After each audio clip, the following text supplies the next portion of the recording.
Big Boss Malayalam season 6 Sai കൃഷ്ണയെക്കുറിച്ച് പറഞ്ഞ് ശരിക്കും പറഞ്ഞാൽ മടുത്തു. സായി എന്താണ് അവിടെ ചെയ്യുന്നത്?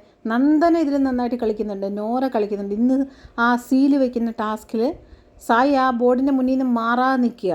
സായിക്ക് എല്ലാത്തിനും പേടിയാണ്. സായി ഭയങ്കര ഇൻട്രോവേർട്ടാണ്, ഭയങ്കര പേടിയുള്ള ഒരാളാണ്. എല്ലാത്തിനെയും ഭയത്തോടെ നോക്കുന്നതാണ്. വാക്കുകൊണ്ട് മാത്രം ഞാൻ അങ്ങനെ ചെയ്യും, ഇങ്ങനെ ചെയ്യും, മറ്റേ ചെയ്യും. എല്ലാ ടാസ്കും കഴിഞ്ഞിട്ട് എല്ലായിടത്തും പോയിരുന്നു പറയും, എടാ ഒരു കേസുണ്ട് ഞാൻ പറഞ്ഞുതരാം, ഞാൻ ഒരു കേസ് പറയട്ടെ. എന്ത് കേസാണ് അവ പുള്ളി പറയുന്നത്?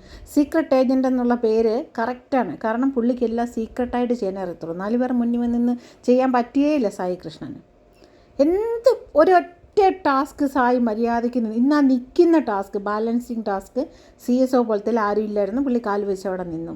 അല്ലാതെ വെറുതെ വായി കൊണ്ടുള്ള വർത്തമാനം അല്ലാതെ ഇത്ര നാൾ സായി കയറിയതിലിരുന്ന് ഇന്ന് വരെ എന്തെങ്കിലും ഒരു ഗെയിം കൊണ്ടുവരിക, അല്ലെങ്കിൽ എന്തെങ്കിലും ഒരു ആർഗ്യുമെൻ്റ് ഉണ്ടാകുക, അല്ലെങ്കിൽ ആരെങ്കിലുമായിട്ടൊരു അഭിപ്രായ വ്യത്യാസത്തിന് എടുക്കുക, അല്ലെങ്കിൽ ഒരു കണ്ടൻറ് ഉണ്ടാക്കുക, എന്തെങ്കിലും സായി ചെയ്തിട്ടുണ്ടോ? എന്തെങ്കിലും ഒരു കാര്യം സായി ചെയ്തിട്ടുണ്ടോ? എന്തിനാണ് സായി വന്നതെന്ന് പോലെ സായിക്ക് വേണ്ട എന്നുണ്ടെങ്കിൽ ഗെയിമിൽ കളിക്കാതിരിക്കുക എന്നുള്ളതാണ്. അവസാനം എന്നിട്ട് വിട്ടുകൊടുക്കുന്നു, പിച്ച ഇട്ട് കൊടുക്കുന്നു. അഭിഷേകിനും അർജുനും ശ്രീതു എല്ലാം ഒരു ടീം ചേർന്നാണ് കളിക്കുന്നത്. എന്ത് ടീം കണ്ടുകൊണ്ടിരിക്കുന്ന പ്രേക്ഷകർ അത്രയ്ക്കും ഫൂൾസ് ആണെന്നാണ് ഇവർ വിചാരിക്കുന്നത്. ഇവർ ടോപ്പ് 5 ഇനി ആ സ്റ്റേജിലോട്ട് ഫിനാലേക്ക് കയറേണ്ട ആവശ്യമേ ഉള്ളൂ എന്നാണ് ഇവർ ഗ്രൂപ്പ് കളിച്ചിട്ട് ജിൻഡോയുടെ കോൺഫിഡൻസും കൂടെ തകർക്കുന്നുണ്ട്. ജിൻഡോയെ എന്തോ ചെയ്തു കളയും എന്നൊക്കെയാണ് പറയുന്നത്. സായി കൃഷ്ണൻ എന്ത് ചെയ്യും?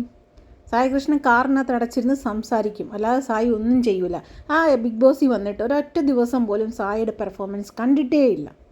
ഇതുപോലൊരു വേസ്റ്റ് കണ്ടസ്റ്റൻസ് വേറെ ഇല്ല.